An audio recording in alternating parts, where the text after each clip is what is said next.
Puji nama Tuhan, Shalom. Apa kabarnya pada saat ini? Saya percaya kuasa Tuhan, mujizat Tuhan selalu hadir dalam hidup kita. Walaupun melalui ibadah online ini, saya percaya Tuhan selalu ada dalam hidup kita. Amin. Puji nama Tuhan, Bapak Ibu yang saya kasih dalam nama Tuhan. Mari kita datang kepada Tuhan. Kita siapkan hati kita kepada Tuhan, mau masuk dalam hadirat Tuhan. Terima kasih Tuhan, terima kasih Yesus. Bapa Surgawi, kami bersyukur Tuhan buat kesempatan yang begitu indah yang Kau berikan di dalam hidup kami. Kami bersyukur Tuhan buat kesehatan. Kami bersyukur buat umur yang panjang yang Kau berikan dalam hidup kami. Pada saat ini Tuhan, kami boleh kembali untuk kami beribadah akan Engkau. Tuhan memberkati kami, Engkau memberkati dan setiap dalam kehidupan kami. Engkau memberkati hati. Mbak pujian Tuhan, Kau memberkati. Terlebih hamba-Mu yang menyampaikan firman Tuhan, Engkau juga memberkati Tuhan. Biarlah melalui firman Tuhan, kami semakin hari diteguhkan oleh kebenaran firman-Mu. Kami semakin hari dikuatkan oleh kebenaran firman-Mu Tuhan. Terima kasih Tuhan Yesus, terima kasih Roh Kudus. Engkau baik, sungguh baik, teramat baik di dalam hidup kami Bapa. Terima kasih Roh Kudus. Engkau selalu memenuhi dalam hidup kami Tuhan. Jiwa kami selalu tenang bersama-Mu Bapa. Terima kasih Roh Kudus, terima kasih. Glory haleluya Tuhan.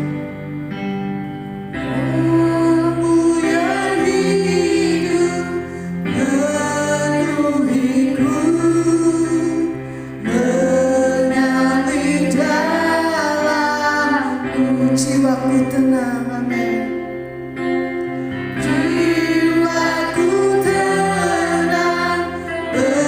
Bersamamu dalam naungan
kasih Bapa buat kebesaran-Mu yang begitu dahsyat di dalam hidup kami Tuhan.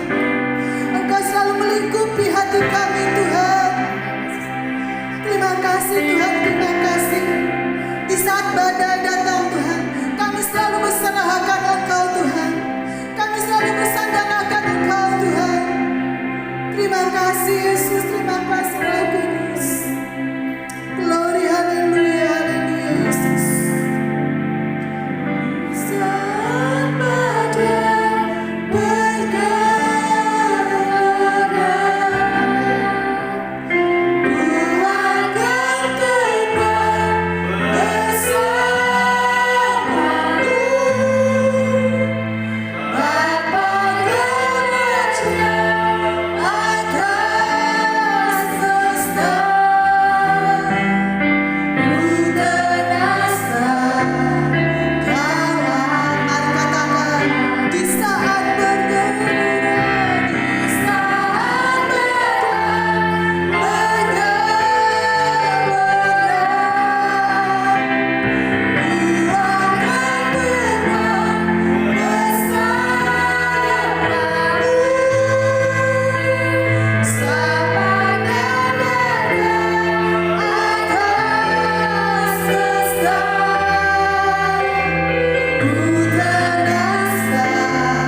Bapak Ibu, kita akan mendengarkan firman Tuhan bersama-sama. Mari kita berdoa. Tuhan, terima kasih buat kesempatan hari ini.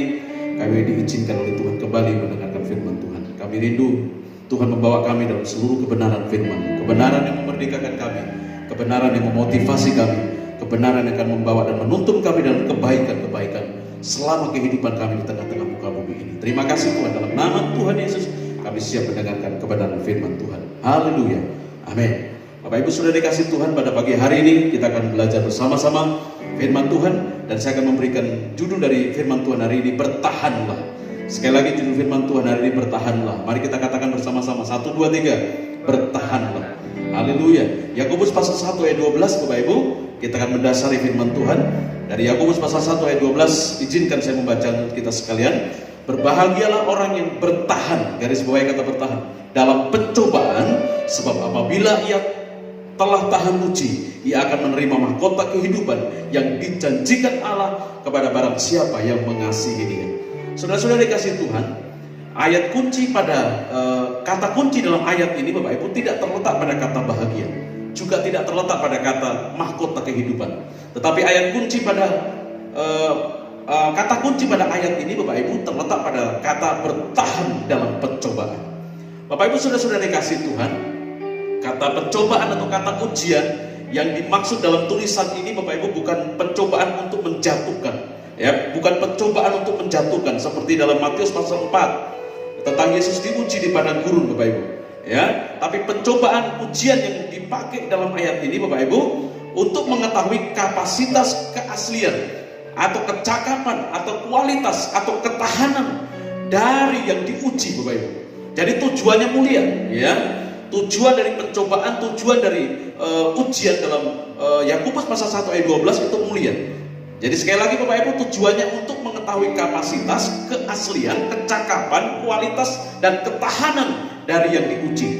Seperti Bapak Ibu, seperti proses pemurnian emas, ya, dilakukan untuk menakar kadar dari karat emas tersebut, apakah emas muda ataukah emas tua, Bapak Ibu. Ya, atau kalau dalam dunia pendidikan Bapak Ibu, ujian dilaksanakan untuk mengetahui kualitas dari hasil belajar yang selama ini diikuti. Bapak Ibu, seperti SD Bapak Ibu biasanya 6 tahun, ya, SMP SMA 3 tahun, perguruan tinggi bisa 3 tahun, 4 tahun, 5 tahun dan seterusnya. Jadi semua Bapak Ibu ya diuji untuk apa? Untuk mengetahui kualitas dari hasil belajar yang telah diikuti selama ini. Bapak Ibu sudah dikasih Tuhan, Alkitab mencatat orang yang telah diuji Bapak Ibu, orang yang telah tahan uji disebut dokimasu. Dokimasu artinya Bapak Ibu, orang yang telah mencapai watak orang dewasa yang tangguh dan berkualitas. Jadi dokimasu artinya telah mencapai watak orang dewasa yang tangguh dan berkualitas. Saya mau sampaikan kepada saudara bahwa setiap kita Bapak Ibu harus mencapai tingkatan itu Bapak Ibu. Ya, kita harus menjadi Kristen yang dewasa, yang berkualitas emas, bukan Kristen kekanak-kanakan yang berkualitas imitasi atau palsu. Saudaraku yang dikasihi Tuhan, dan semuanya itu akan dihasilkan dari ujian kehidupan yang kita lalui, Bapak Ibu. Ujian kehidupan kita akan menghasilkan iman yang tangguh dan berkualitas. Ujian dalam kehidupan kita, Bapak Ibu, akan menghasilkan ketaatan yang tangguh dan berkualitas. Ujian dalam kehidupan kita Bapak Ibu akan menghasilkan kesetiaan yang berkualitas, menghasilkan komitmen yang berkualitas, kasih yang berkualitas Bapak Ibu. Itulah sebabnya kenapa saya mau sampaikan kepada saudara hari ini, bertahanlah di tengah-tengah ujian yang kita hadapi. Amin Bapak Ibu. Amin. Bapak Ibu sudah dikasih Tuhan. Ada orang bertanya, apakah pandemi COVID-19 bagian dari ujian? Ya Bapak Ibu, bagian dari ujian. Bapak Ibu, hari-hari ini, akhir-akhir ini gereja sedang diuji, anak-anak Tuhan sedang diuji Bapak Ibu, dunia sedang diuji. Dan ternyata Bapak Ibu hanya melalui satu virus saja Bapak Ibu, dunia dibuat kalang kabut dengan sangat luar biasa. Ini menunjukkan bahwa dunia itu begitu rapuh tanpa Tuhan Bapak Ibu. Demikian pun Bapak Ibu, ketika kita diuji Bapak Ibu, tanpa Tuhan kita akan menjadi pribadi yang rapuh. Bapak Ibu, pertanyaannya, kenapa kita harus bertahan dalam ujian, bertahan dalam pencobaan kehidupan? Yang pertama Bapak Ibu, ya, pencobaan ujian kehidupan tidak melampaui batas kekuatan. Jadi alasan kita kenapa kita harus bertahan di tengah-tengah ujian dan pencobaan kehidupan, karena pencobaan ujian yang kita alami, yang Tuhan izinkan terjadi dalam hidup saudara dan saya, tidak pernah melampaui batas kekuatanmu. Karena itu tidak ada alasan untuk saudara dan saya menyerah. Tidak ada alasan untuk saudara dan saya menyerah. 1 Korintus pasal yang ke-10 ayat yang ke-13. Saya baca untuk saudara, perhatikan baik-baik. Pencobaan-pencobaan yang kamu alami adalah pencobaan-pencobaan biasa. Ya, pencobaan-pencobaan biasa yang tidak melebihi kekuatan manusia. Sebab Allah setia, dan karena itu Ia tidak akan membiarkan kamu dicobai melampaui kekuatanmu. Pada waktu kamu dicobai, Ia akan memberikan kepadamu jalan keluar sehingga kamu dapat menanggungnya. Haleluya. Bapak Ibu, luar biasa. Jadi kita Tuhan tidak pernah mengizinkan kita dicobai melampaui kekuatan kita. Karena itu tidak ada alasan untuk saudara dan saya menyerah. Ya, mari kita perhatikan bersama-sama apa yang disampaikan oleh Ayub. Dalam Ayub pasal 23 ayat 10, Alkitab berkata demikian. Karena Ia tahu jalan hidupku, seandainya Ia menguji aku akan timbul seperti emas. Ayub katakan, ya, karena Ia tahu jalan hidupku, artinya Bapak Ibu, ya, Tuhan tahu batas kemampuan Ayub. Tuhan tahu batas kesanggupan Ayub untuk menerima ujian, menerima pencobaan yang diizinkan oleh Tuhan. Mungkin kita berkata, Bapak Ibu, terlalu berat ujian Ayub, dan kalau itu terjadi buat kita, mungkin kita tidak bisa bertahan. Tapi kenapa Tuhan izinkan ujian itu ada dalam kehidupan Ayub yang berat menurut kita, Bapak Ibu? Karena itu sudah sesuai dengan batas kemampuan Ayub. Sehingga dia berkata, seandainya Ia menguji aku akan timbul seperti emas. Sekali lagi Bapak Ibu, ya, tidak ada alasan untuk kita menyerah. Tetap bertahan, dan tetap bertahan. Katakan amin. Lalu yang kedua Bapak Ibu, ya, kenapa kita harus bertahan dalam pencobaan, dalam ujian kehidupan? Ya, karena surga akan menyebutmu sebagai orang yang berbahagia. Kebahagiaan itu Bapak Ibu yang disebutkan dalam Yakobus pasal 1 ayat 12 bukan kebahagiaan kaleng-kaleng, bukan kebahagiaan yang semu.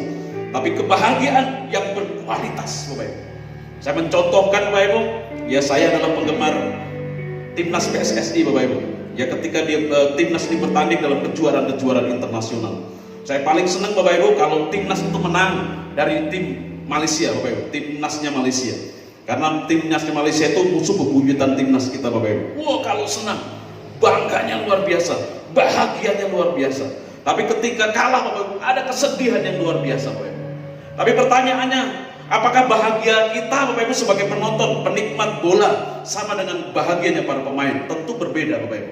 Kebahagiaan kita, Bapak Ibu, sebagai penonton, penikmat bola itu hanya semu. Paling 3-4 hari, 1 minggu, Bapak Ibu, itu akan hilang dari pikiran kita. Tapi tidak buat para pemain, tidak buat para ofisial. Kebahagiaan mereka akan terukir sepanjang karir mereka sebagai pemain sepak bola, Bapak Ibu. Ya, mereka akan terus ingat sampai kapanpun bahwa mereka pernah mengalahkan Malaysia dalam pertandingan internasional. Itulah kebahagiaan yang berkualitas, Bapak Ibu. Dan saya percaya ketika kita ada di tengah-tengah ujian kehidupan, kita bertahan, Bapak Ibu, maka kebahagiaan yang kita akan terima bukan kebahagiaan kaleng-kaleng, bukan kebahagiaan yang semu, tapi kebahagiaan yang berkualitas karena kita ada di dalamnya, terlibat di dalamnya, berjuang di dalam kehidupan itu. Dan saya percaya, Bapak Ibu, surga akan memberikan predikat kita orang yang berbahagia, dan kebahagiaan itu adalah kebahagiaan yang berkualitas. Bapak Ibu dikasih Tuhan, itu yang kedua. Lalu yang ketiga, Bapak Ibu, yang ketiga, perhatikan ya, upah dan mahkota kehidupan menanti kita. Ya, upah dan mahkota, atau mahkota kehidupan menanti kita. Perhatikan, Bapak Ibu, ayat itu berkata begini, ia akan menerima mahkota kehidupan yang dijanjikan Allah kepada barang siapa yang mengasihi Dia. Sekali lagi, sebagaimana kebahagiaan itu, Bapak Ibu, mahkota yang dicatat di Alkitab ini juga bukan mahkota yang kaleng-kaleng, Bapak Ibu. Tapi yang dicatat dalam Alkitab ini adalah mahkota yang berkualitas, yang diberikan oleh Tuhan Yesus Raja kepada segala raja. Bapak Ibu, mahkota ini tidak diberikan kepada siapapun, Bapak Ibu, kepada orang-orang yang tidak berjuang, tidak diberikan kepada para pecundang, Bapak Ibu. Tapi mahkota ini Tuhan akan berikan, dan Dia janjikan kepada orang-orang yang berjuang dalam kehidupannya dan akhirnya menjadi pemenang. Jadi Bapak Ibu sudah dikasih Tuhan, mari kita tetap berjuang. Ya, dalam keadaan apapun jangan pernah kita menyerah. Mari kita tetap bertahan, dan bersama dengan Tuhan kita percaya, Bapak Ibu, kita akan bisa mengatasi semua persoalan dalam kehidupan kita, dan pada akhirnya kita semua akan menjadi pemenang. Bapak Ibu sudah dikasih oleh Tuhan, mari kita menjadi orang-orang yang telah mencapai watak dewasa dalam iman dan dalam kerohanian kita. Biarlah semua yang ada dalam kehidupan kita menjadi tangguh dan berkualitas. Iman kita tangguh dan berkualitas, ketaatan kita tangguh dan berkualitas, ya, komitmen kita tangguh dan berkualitas, Bapak Ibu. Kasih kita demikian tangguh dan berkualitas. Bapak Ibu yang dikasih Tuhan, kebahagiaan dan mahkota kehidupan yang kita akan terima itu seperti kebahagiaan dan mahkota seorang prajurit yang menangkan peperangan. Kebahagiaan dan mahkota kehidupan yang kita terima, Bapak Ibu, itu seperti kebahagiaan dan mahkota seorang olahragawan yang menangkan pertandingan. Kebahagiaan dan mahkota kehidupan yang akan diterima, Bapak Ibu, seperti seorang petani yang karena kesabarannya, Bapak Ibu, tiba pada masa menuai, tiba dalam masa panen, Bapak Ibu. Sebab itu mari tetap bertahan, jangan menyerah. Tetap bertahan, jangan menyerah, dan tetap bertahan, jangan menyerah. Bersama dengan Tuhan kita percaya kita dapat melampaui, mengatasi setiap persoalan-persoalan kehidupan. Mari kita datang kepada Tuhan, Bapak Ibu. Kita bersyukur buat firman Tuhan hari ini. Kita akan naikkan pujian ini bersama-sama. Haleluya. Ku kan berdiri di tengah badai dengan kekuatan yang Kau berikan. Sampai kapanpun ku kan bertahan, karena Yesus selalu menopang hidupku.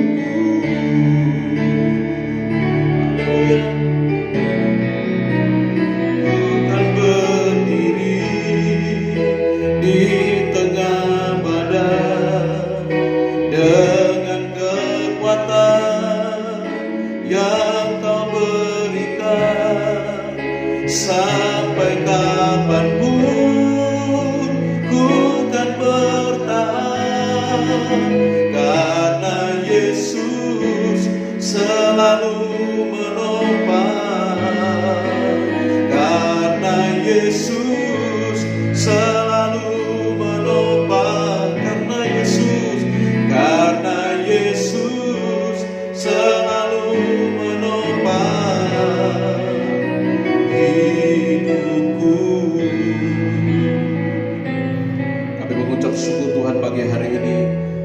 kasih dan kebaikan dan anugerah Tuhan buat kami.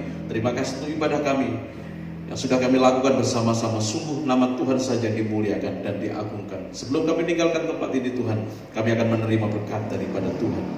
Tuhan memberkati engkau dan Tuhan melindungi engkau. Tuhan menyinari engkau dengan wajahnya dan memberi engkau kasih karunia. Tuhan menghadapkan wajahnya kepadamu dan memberi engkau damai sejahtera. Terima berkat ini, nikmati berkat ini, dan jadilah berkat dimanapun kita semua berada. Dalam nama Tuhan Yesus kami bersyukur, kami sudah berdoa. Haleluya. Amin. Tuhan berkati kita sekalian. Shalom.